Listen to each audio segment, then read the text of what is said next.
Apakah benar Lukas NMB membeli jet pribadi dari kasus suap dan gratifikasi? Wah, semakin kesini semakin banyak hal-hal yang terungkap ya dari kasus ini, yuk kita bahas. Sebagai saksi, pada Selasa tanggal 22 Agustus tahun 2023 silam, lalu Kabak Pemberitaan KPK, Ali Fikri mengatakan, Abdul Gopur, karyawan swasta, saksi hadir dan didalami pengetahuannya antara lain dugaan pembelian jet pribadi oleh tersangka Lukas NMB.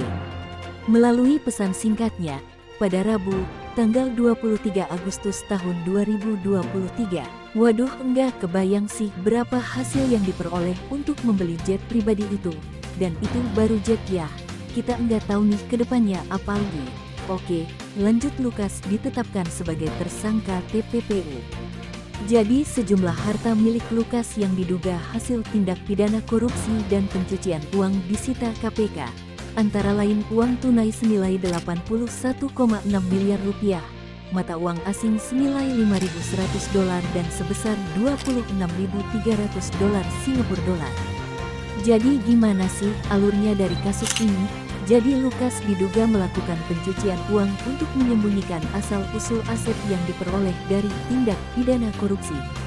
Sebelumnya, KPK menetapkan Lukas NMB sebagai tersangka kasus dugaan korupsi dan gratifikasi terkait proyek pembangunan infrastruktur.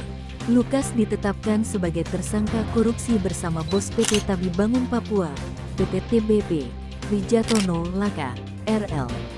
Saat ini, kasus Lukas NMB yang dituduh melakukan korupsi dan menerima bonus masih dalam proses pemeriksaan.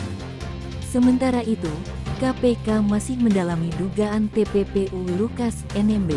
Wah, kalau itu benar dan sudah terbukti sih merugikan negara banget ya teman-teman. Tapi sidang ini masih berlanjut, kita tunggu hasil akhir dari kasus ini ya.